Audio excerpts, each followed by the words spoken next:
PBS is sponsored by you, the viewers, for you, the viewers. Tomorrow's news today. All right, but we'll get to that later. But for the time being, can we just get back to Louisiana, please? Sort of mentioned, and I think that voting rights advocates see this as another sort of clip out of being taken out of the Voting Rights Act, which has already been severely weakened by the Supreme Court since 2013, really. We're hearing from the Attorney General to Louisiana, Ryan, in which the Attorney General says the Supreme Court has ended Louisiana's long-running nightmare of federal courts coercing the state to draw a racially discriminatory map that was always unconstitutional. And this is a seismic decision reaffirming equal protection under our nation's laws. One of the reasons why I'm looking down right now is because I'm reading this right off my phone as this statement is now just coming in. Talk us through how this could also have further implications on states throughout the country. We've talked about a lot about redistricting in California and Texas as well. Yeah, I mean, essentially what the majority here is saying that these things have to be race blind, right? So factoring in who might have been overlooked in the past is not sort of something that they say, that you basically have to pretend that race doesn't exist. That's not a factor that you can be built in. In fact, the suggestion here is that it's sort of reverse racism to consider those factors. And so I think you're going to continue to see this pushback from voting rights organization. And it comes at a time when the Trump administration is doing a lot to try to clamp down on voting across the states by requesting all of this documentation from states, having them send these voter rolls. Some states have proactively cooperated with that. Other states have resisted, and those states have been backed up by courts because courts have found that the Justice Department was going beyond what it had the right to do and didn't have a justification. There wasn't actual allegations of voter fraud. And obviously, if you step back even further, Donald Trump has for over a decade, had these concerns that he proclaims about voter fraud, and that's not something that's ever been disproven because every expert you'll talk to will tell you that voter fraud is not a widespread issue. Ryan Riley, stand by for me. Want to bring back in Capitol Hill correspondent Julie Sirkin. Julie, I lied. I thanked you, and now I'm bringing you back because that's what happens on Capitol Hill. You, it seems, are the center of the universe right now with all that's happening right now. I know you heard from House Speaker Mike Johnson about this decision out of Louisiana and redistricting. What did he tell you? Yeah, we did. My colleague Brennan Leach was in that big scrum as they move behind me. You'll see them to the House chamber. Let's take a listen to what he said. And it's important not only because he's the Speaker of the House, he's interested to protect his majority come midterms, but also because this district actually borders his in Shreveport, Louisiana. So let's take a listen to what he said, and we'll talk about it later. The Supreme Court opinion came out. I've obviously not had time to read through that. I used to litigate these kinds of cases, so I'm looking forward to it. But I just talked to some folks who've gone through it, and they said that this is obviously the right result. They determined that the last map that was drawn for Louisiana was done unconstitutionally, and we've been saying that consistently from the beginning. That was the obvious result. So we'll see what effect it has. We have, as you know, a primary coming up in about 2 weeks. So we'll see if the state legislature deems it appropriate to go in and draw new maps. Now, Democratic Cleo Fields currently holds that seat. He was reelected in 2024. Marsha Blackburn kind of giving the game away, wants all GOP Tennessee. Senator Marsha Blackburn calls for a special legislative session to draw all GOP Tennessee House map. They're really pushing it, dude. They're really, really fucking pushing it. There are more registered Democrats in this country than there are registered Republicans. Democrats are in more populous areas. And not only that, but also, there is tremendous discontent towards the Republican Party. These guys are trying to game the system in a way. These guys are trying to game the system in a way where they don't have a democratic process at all, right? And I think it's going to backfire on them.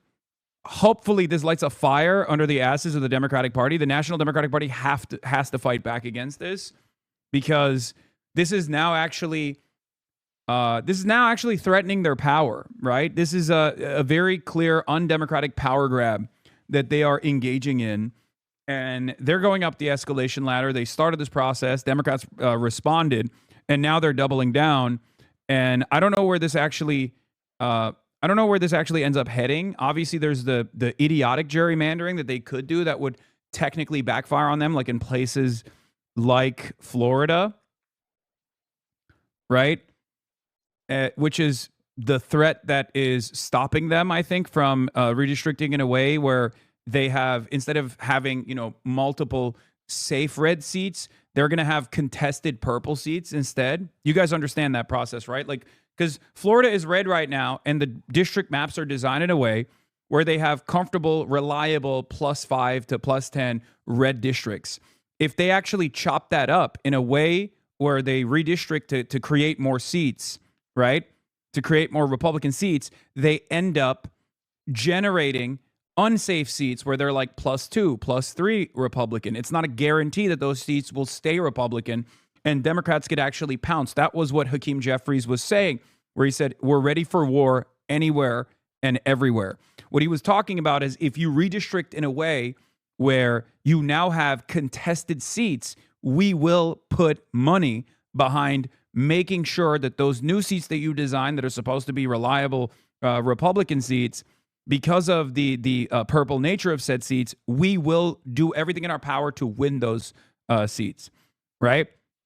So it's a good thing that the Democrats are aware of. Yeah, they call it dummy mandering. I don't really like that term that much, right? But ultimately, it's very clear. It's very clear that the Republicans are doing everything in their power to make sure that no Democrat votes are ever heard. Like, no Democratic voices are ever heard. Obviously, they've done this in the South for many, many years. Is a big part of the redistricting is to undermine the black vote and to eradicate the black voice in general from participating in the political process. Obviously, Louisiana's redistricting is a great example of this, as they very clearly explained. A third of the state is black, and yet they're doing their very best to rewrite the map in a way where black voices are just not heard at all in the state. This is what's happening in Missouri. State GOP gerrymandered, and now there's potential 2 socialists to have seats in Congress from here, Cori Bush and Hartzell Gray. Exactly. Well, I will be at the heart of that redistricting process, where I will be in Missouri on Friday on May Day alongside Cori Bush. But yeah, it goes beyond congressional maps. Everyone is discussing congressional districts, but the VRA effects were up and down the ballot with huge implications for who holds local power. Here's a story on how Tennessee community was bracing for SCOTUS. Black residents in West Tennessee just won fairer districts. Now comes SCOTUS. Yeah. Cori Bush is not good, man. Shut your bitch ass up, okay? I don't want to hear it. I love Cori Bush. Cori Bush is a fighter. Cori Bush is exactly the type of politician that we need in Congress. What the fuck are you talking about? She literally got eradicated from her position by AIPAC. Cori Bush and Jamal Bowman are 2 warnings from AIPAC that dumped collectively $30 million in the 2 Democratic primaries in an effort to punish politicians from speaking out against Israel. And you're over here leaning into that nonsense. How can you be a 10-month subscriber of mine and eat that fucking bait? My apologies because AIPAC got me. Wesley Bell is horrible. Okay, he can't even face his own constituents. Last time he did a town hall, he brutalized his constituents and he packed it up and he never did a town hall ever again. He is entirely an AIPAC stooge, okay, through and through. He is an empty suit filled to the brim with AIPAC dollars.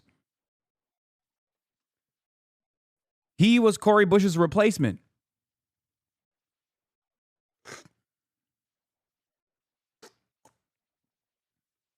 I think you're thinking of Cory Booker, who is a man. Cori Bush is a female representative. What's crazy is if white people in the deep South, Alabama, Louisiana especially, vote normally compared to the nation, those states would be like D10 because of how many black voters there are. It's just the white people there are so poor and so brainwashed. They vote like R plus 40 compared to like Utah or Michigan. Yeah.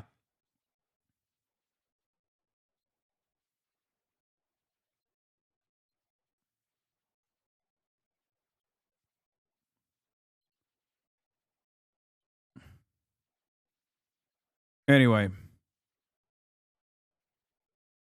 ABC Hasan Piker getting the same treatment. Jimmy Kimmel can take shelter from recent sick Trump joke controversy in his $8 million mansion.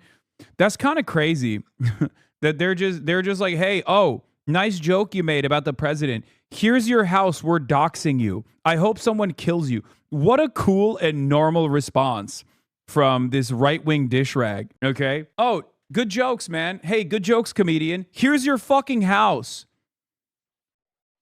Like, what are we doing? What are we fucking doing in this country? How is this in any way, shape, or form a normal reaction to a fairly normal joke about how, like, Melania fucking hates her husband and is, like, hoping that he dies hoping that he dies someday so she can finally be fucking free. Like, that's the joke, right? The joke is that you know, only God can free Melania from this prison, this golden cage that she exists inside of. That's the whole fucking joke.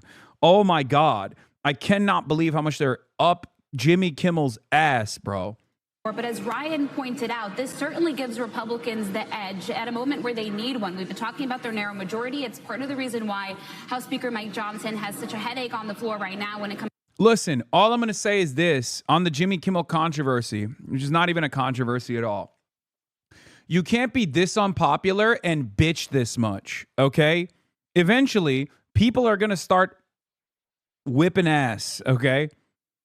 If you're this unpopular, if you're this unresponsive to the people's material needs, if gas is getting increasingly more difficult to come by, if inflation is happening in grocery stores, and you're turning around and being like, I want to build a ballroom, and you turn around and you're like, oh, we need to kill Jimmy Kimmel, I can't believe he made jokes. You don't have a fucking movement.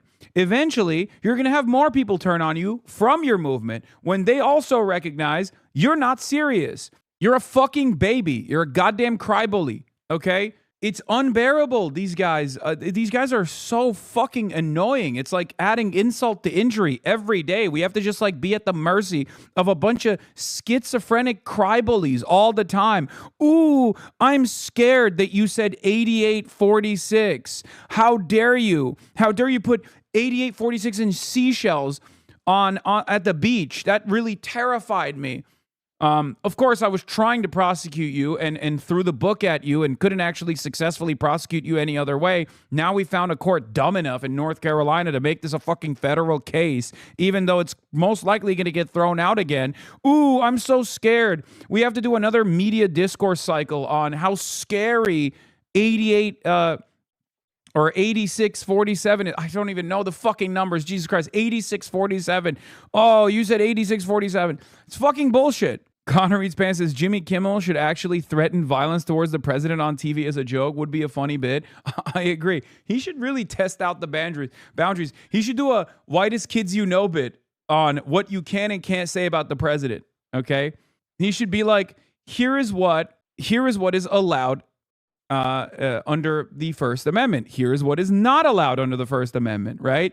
The part that's most fascinating to me is the speed with which jokes are jokes, folks, turned on this. I know, it's fucking unbearable. These guys, God, they're so shitty. They're so lame. They're so fucking lame. That is unironically, like that's almost, they're so lame that their behavior is almost worse than the threats that they are very clearly designing against the First Amendment. Obviously, that's the highest priority here, but somehow the way in which they're going about this has made it even like the insult to the injury is almost worse than the fucking injury.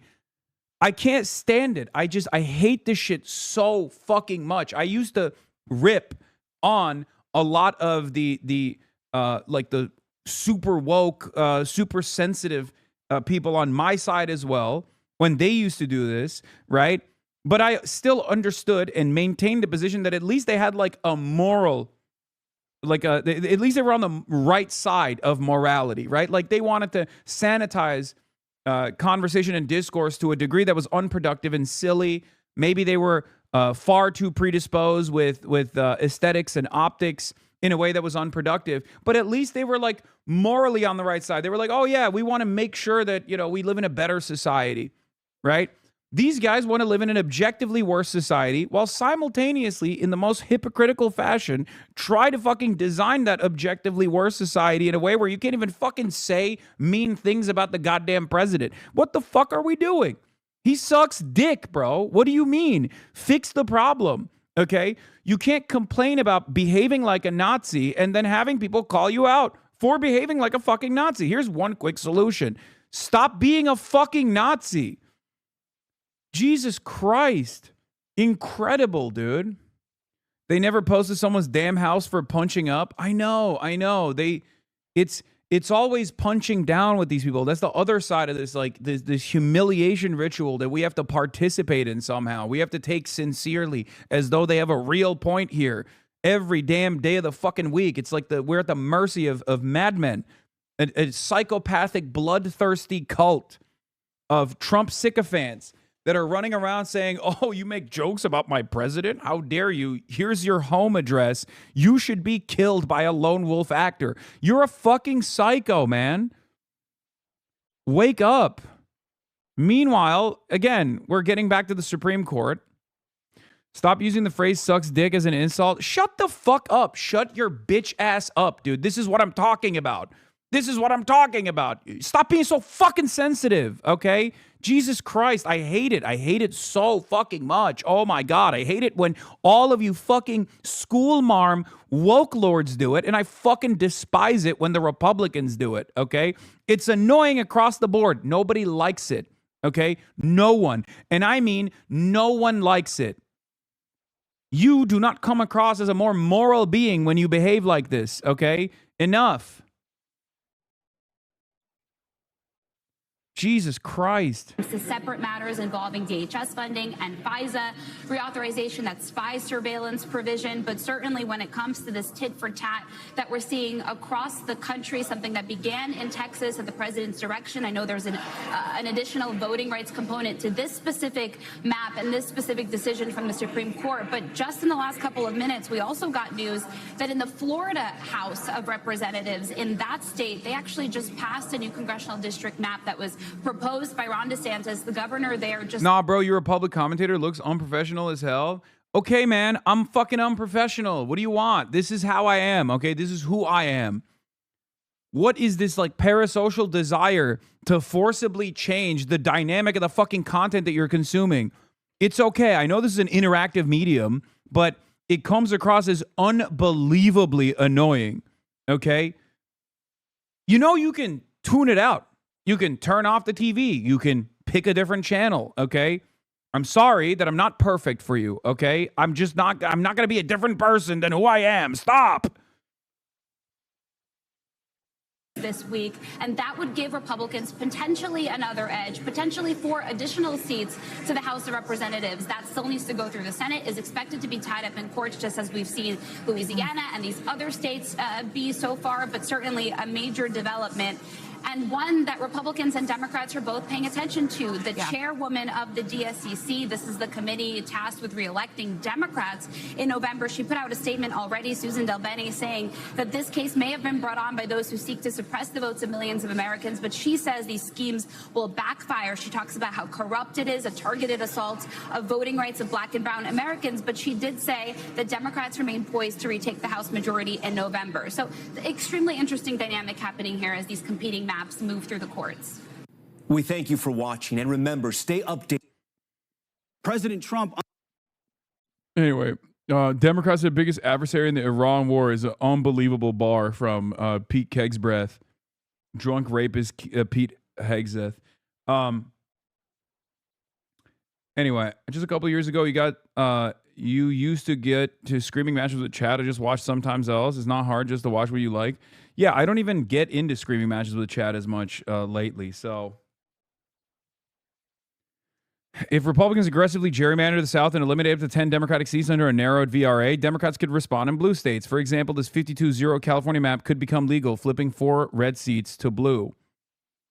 That's what I'm saying. There's just like significantly more seats that you could aggressively gerrymander.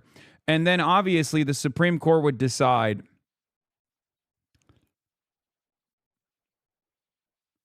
the Supreme Court is going to decide that that's unconstitutional, even though all the other Republican redistricting points are constitutional. It's just going to be tit for tat until people realize that there is no more democratic process, right? The democratic process doesn't matter. they don't realize that, like, people are not going to take this quietly, okay? If you keep pushing people over and over again, if you tell them that there's no pressure valve, because that's what democracy is at the end of the day, the democratic process, your vote is a pressure valve, okay? When you teach people that their voices don't matter, when you teach them that their votes don't matter, when you take away that pressure valve from their hands, they are going to take matters into their own hands. They're going to try to do something different to make that change, okay? There's only so much pressure you can apply to the public until they fight back. And this, once again, is analysis. It's not an endorsement. I'm just telling you what ends up happening in normal circumstances. Throughout history, this is always what has happened. Okay? Tyrants get toppled at the end of the day because there's only so much unresponsive authoritarianism that people will take before they take matters into their own fucking hands. Tomorrow's news today.